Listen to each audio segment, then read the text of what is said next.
Друзья, приветствую вас на канале Ниндзя Капитал. Это утренний обзор. Давайте рассмотрим, какие новости, макроэкономические события вышли, готовятся сегодня.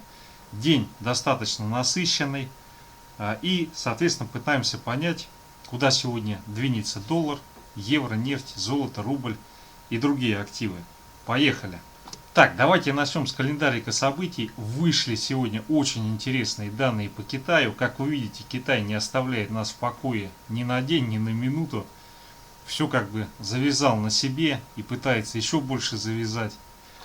Что здесь примечательно? В Китае сальдо торгового баланса вышло значительно больше предыдущего и значительно больше того, которое предполагалось, прогноза.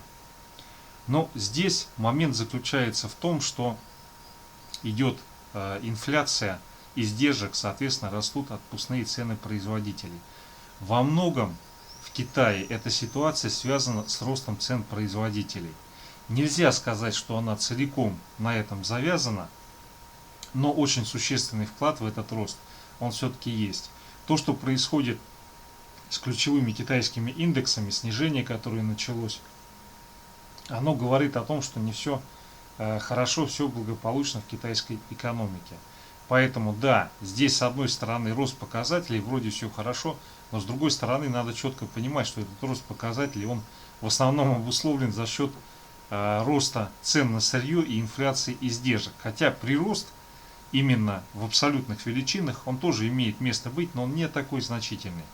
Так, далее вышел индекс потребительских цен по Германии. 0,4% месяц к месяцу, сейчас 9,06 по Москве. Далее сегодня в 11 часов ежемесячный отчет МЭА. Здесь, соответственно, будет, скорее всего, движение по нефти на этом отчете. Ну и сегодня в 15:30, конечно же, ИПЦ, индекс потребительских цен, инфляция в Соединенных Штатах, которая может ощутимо повлиять на соотношение евро и доллара. Ну и потом выступления американских чиновников от ФРС, но здесь, скорее всего, они будут носить разъясняющий характер и существенно на рынок не повлияют. Ну и 23:30 недельные запасы сырой нефти по данным института EPI, то есть это предварительные данные, которые предвещают основные данные по запасам, которые будут завтра. Так, но возвращаясь к Китаю, здесь идет значительный рост товарооборота России и Китая. Ничего удивительного нету. Из России идет в Китай сырье в огромном количестве. Китай продает дорожающие товары, которые дорожают из-за роста сырья. Ну и такой прирост товарооборота между Россией и Китаем вполне соответствует данным об изменении платежного баланса в Китае. Так, друзья, давайте откроем график сальдо торгового баланса Китая. Что мы здесь видим? Действительно, здесь идет ощутимый рост текущего значения по сравнению с предыдущим. Конечно, это не сравнится с тем, что было в начале года, когда здесь просто пик за пиком брался. Тем не менее, это значение достаточно позитивное.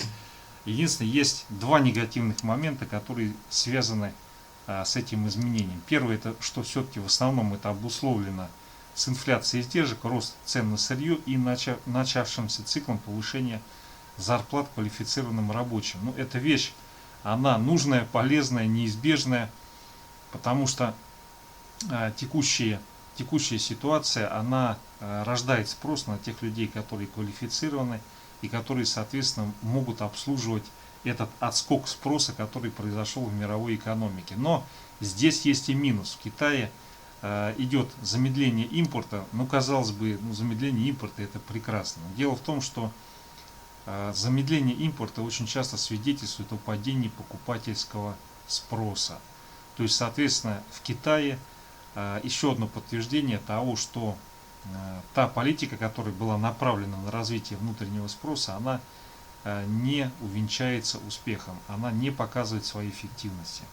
Так, друзья, ну раз мы сегодня о Китае заговорили, давайте посмотрим, какие здесь есть интересные закономерности.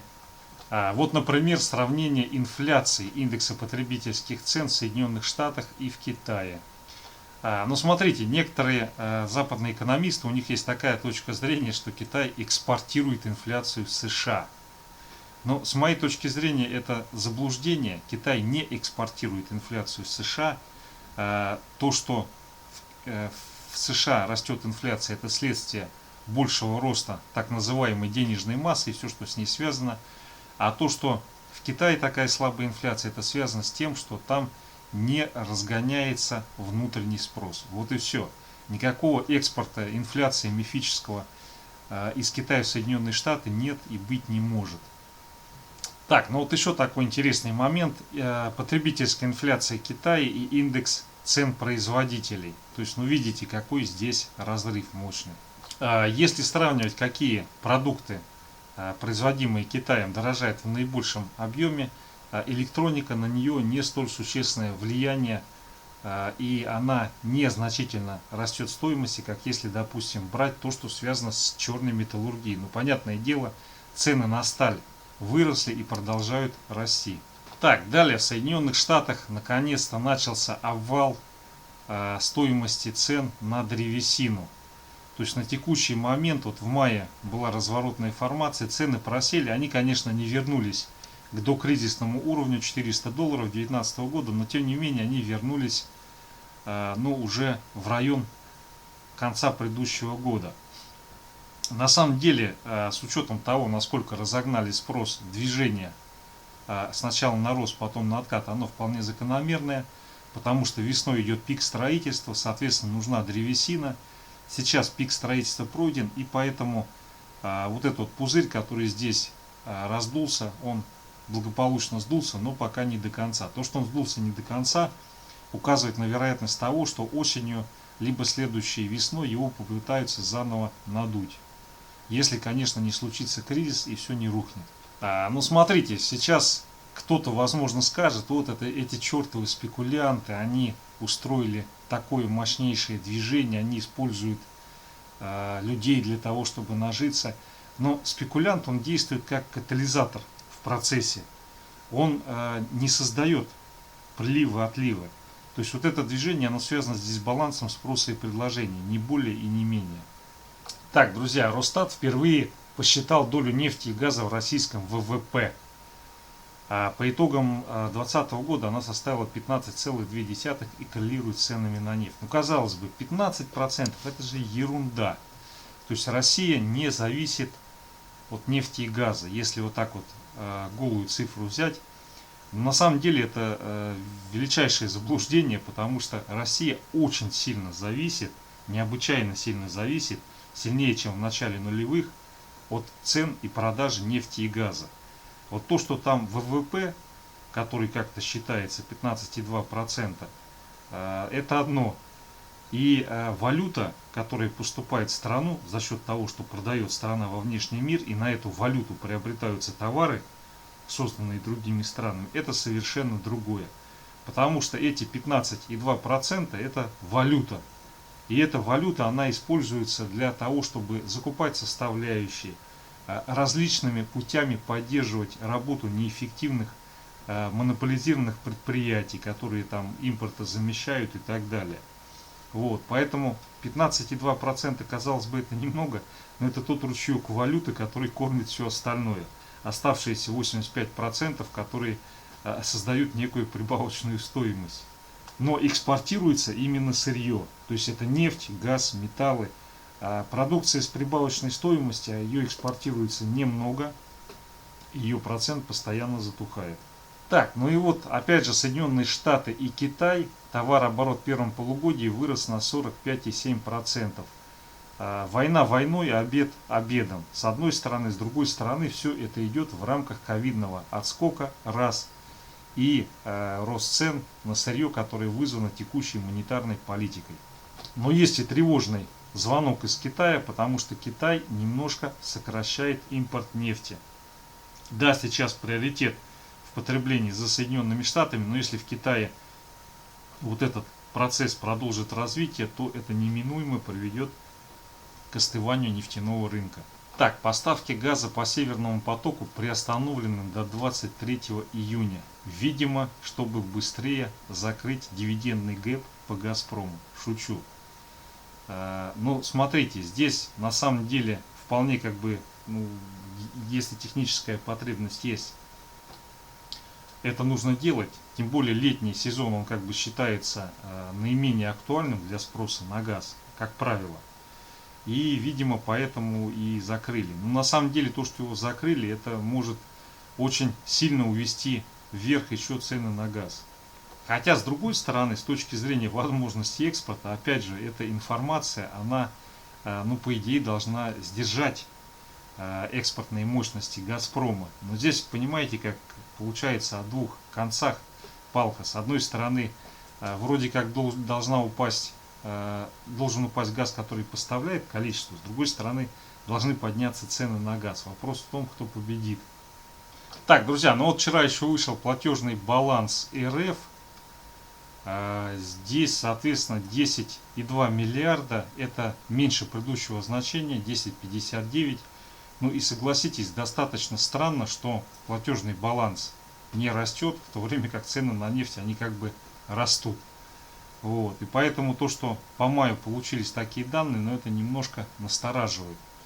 Потому что здесь как раз, ну, они должны быть не меньше, а вообще они должны расти. То есть это говорит о том, что, скорее всего, объем экспортируемого сырья, он падает. Так, ну и вот интересная такая штука. Эксперты оценили возможность поставлять водород через Северный поток-2. Спешу огорчить, технически это крайне проблематично. Для того, чтобы поставлять водород, нужно, чтобы труба, по которой поставляется водород, была сделана из специального материала. Нержавеющая сталь. Обычная углеродистая сталь под воздействием водорода будет постепенно разрушаться. Он вытаскивает углерод и приводит к нарушению структуры. Поэтому для того, чтобы транспортировать водород, в идеале нужна труба из качественной нержавеющей стали. И я не думаю, что Северный поток строили из таких труб, и поэтому вот эти возможности по экспорту водорода, они для того, чтобы их реализовать, надо полностью заменить трубу. Вот. И поэтому, я думаю, это из серии невозможного. Дело в том, что проблема заключается, водород имеет самую маленькую молекулярную массу, он сюда проникает. Сжатый или жидкий водород, из-за того, что он сюда проникает, он оказывает очень сильное воздействие на материалы. И поскольку он имеет сродство к углероду, он просто, проникая в сталь, диффундируя, он вытаскивает оттуда углерод, соединяется, образует углеводороды и тем самым разрыхляется структура. И поэтому, если по газовой трубе, по которой идет метан или пропан или другой углеводород, значительное количество водорода пустить или чистый водород, то эта труба, она может очень недолго просуществовать. И поэтому, что тут исследовать, тут просто надо трубу из нержавеющей стали прокладывать, причем с качественной нержавеющей стали, которой нет углерода, фосфора и серы. Либо надо через танкеры транспортировать. Мне кажется, водород наиболее эффективно транспортировать через танкеры, потому что с вот этими всякими трубными делами очень много головной боли. То, что касается водорода. Так, друзья, ну и вот, в общем-то, фьючерс на железную руду. Вы видите, какой здесь сущий ад происходит. Фьючерс цены улетели в космос. И, соответственно, на текущий момент пока никаких сдвигов на то, чтобы цены на сталь скорректировались, не происходит. Ни заявления Китая о том, что будут ситуацию держать под контролем, ни там введение ограничений различных. Ничего не помогло, сталь улетела в космос, и, соответственно, это дает очень сильные прерогативы, в том числе и российскому Чермету. Так, друзья, ну давайте дальше перейдем к графикам. Китайский фондовый индекс CSI 300 консолидируется. То есть вот этот вот откат пока вроде бы захлебнулся, и, соответственно, он перешел консолидироваться в этом диапазоне. Но это позитив для мировых фондовых рынков, для нефти, для России. Вот. Ну и для самого Китая. Но здесь, конечно, ситуация она такова, что в любой момент что-то может с ним произойти. Так, далее индекс волатильности США, дневной таймфрейм. Ну, вчера он просел, это говорит о том, что сегодня, наверное, все будет очень радужно. Так, далее американский фондовый индекс S&P 500, это середина фьючерс, поэтому он сейчас торгуется. Ну, здесь переписан очередной максимум исторический, и сегодня весьма вероятно будет консолидация на хаях. Так, далее биткоин, дневной таймфрейм. Масса появилась статей о том, что хоронит биткоин, что ему хана и так далее и тому подобное, что все крипте смерть. Но те люди, которые это пишут, они не учитывают один очень существенный момент. Точнее, даже два момента. Первый момент, то, что как ни крути, это технология будущего, и так или иначе спрос на нее импульсно, но будет возникать. И, соответственно, такие движения, они с высокой степенью вероятности будут еще происходить. И второй момент, он, наверное, даже не менее существенный, это то, что доля крипты, которая торгуется на площадках, она крайне мала по сравнению с тем, что сидит у китов. Соответственно, есть люди, которые держат весь этот капитал, но если такие люди есть, если есть умные деньги, если они начинают все это сбрасывать и продавать, это говорит о том, что они делают ставку на дальнейший рост. Вопрос только через какое время это произойдет. Но у биткоина есть уровень непрожигаемый 28 600. Если этот уровень все-таки пробьется, тогда действительно можно ожидать движения на 10 тысяч, возможно даже и ниже. Пока он не пробит, все это дело будут выкупать и пытаться его так или иначе либо гонять в этой консолидации, либо тянуть наверх. У эфириума ситуация несколько посложнее. Так, друзья, далее золото. Ну смотрите, золото растет в ожидании американских данных по индексу потребительских цен. Скорее всего, до публикации данных мы вот, наверное, 1818 потестируем сегодня. Здесь движение не разовьется, если будет коррекционный откат с пробитием 1804. Так, друзья, далее нефть. Ну смотрите, по нефти сегодня там и статистика публикуется, МЭА, и возможно какие-то данные по ОПЕК плюс поступят. На текущий момент сейчас нефть будет пытаться закрепиться в районе 75,6, и после проторговочки она попытается вернуться вот в этот канал. Ну и здесь на текущий момент вот это начавшееся движение, оно не произойдет, если будет откат с пробитием 74,4. То есть есть более сильный уровень, просто 74, 74,4, это то, что если она удерживается выше этого значения, позволяет ей уже сейчас, сегодня или завтра пойти попробовать сходить, вернуться в этот канал. Так, друзья, далее фьючерс на индекс РТС сентябрьский. Здесь идет цикл движения. Первая цель 164 500, потом тестирование и пробой 166 400. Соответственно, данный сценарий не реализуется только в том случае, если будет коррекционный откат и пробой 160 тысяч. Сейчас все указывает на движение наверх в ближайшее время. Так, часовик. Часовик указывает, что он хочет немножко скорректироваться. Здесь на текущий момент ситуация следующая. Есть сильная поддержка 161 850. Если этот уровень не пробивается, вот этот весь откат, он захлебывается. И на сегодня-завтра цель движения находится в районе 164 500, а потом 166 250. Если здесь возникает пробой, то идет откат. Цель этого отката, соответственно, сходить на 160 тысяч. Пока все факторы указывают на то, что пойдет рост. Так, друзья, далее евро-доллар, часовой, 4-часовой таймфрейм. Здесь идет боковик. Сегодня данные по индексу потребительских цен. И если сегодня не возникает пробой 1,1830, то мы вот этот диапазон удерживаем. И сегодня во второй половине дня, либо завтра пытаемся пробить верхнюю границу 1,1882 и, соответственно, сходить сначала 1,1904. Если здесь будет пробой, то пойдет тестирование 1,1790, причем молниеносно. Так, друзья, далее рубль-доллар, USD Tomorrow. Здесь идет консолидация. При текущих ценах на нефть вообще должен пробить 74,1 и вернуться в этот диапазон, но такого не происходит, потому что идет, судя по всему, существенная скупка валюты. Часовой таймфрейм. Здесь у нас развивается сейчас коррекционный отскок. Цель этого отскока движения 74,6.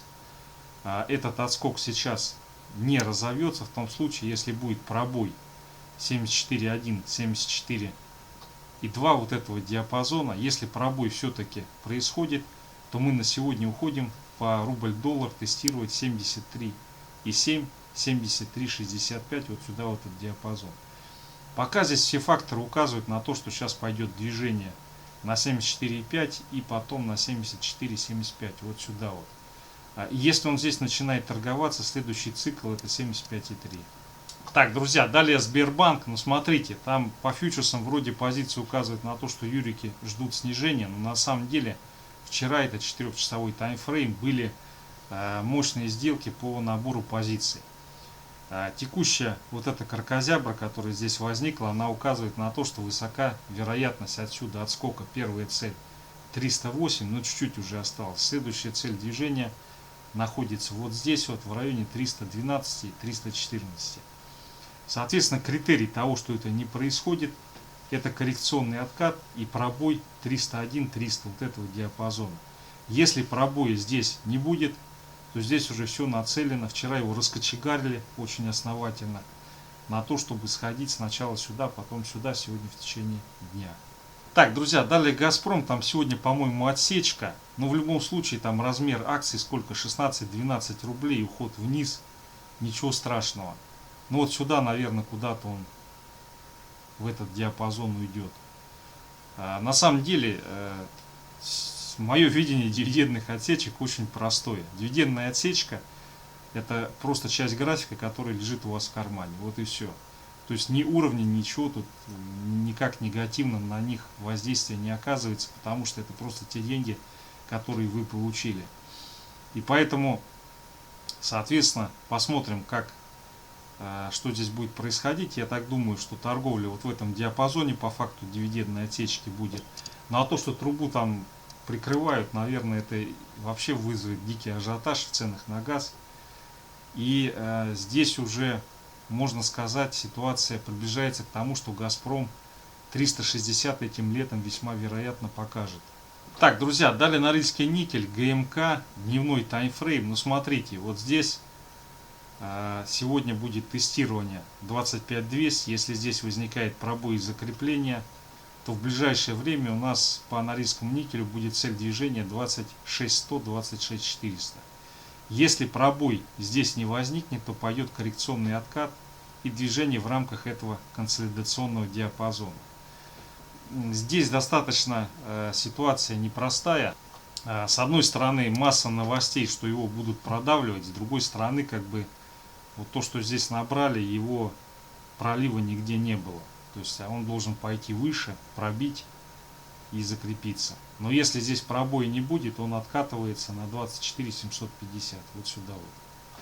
Так, друзья, все, основные события, основные активы, основные акции. Спасибо за внимание.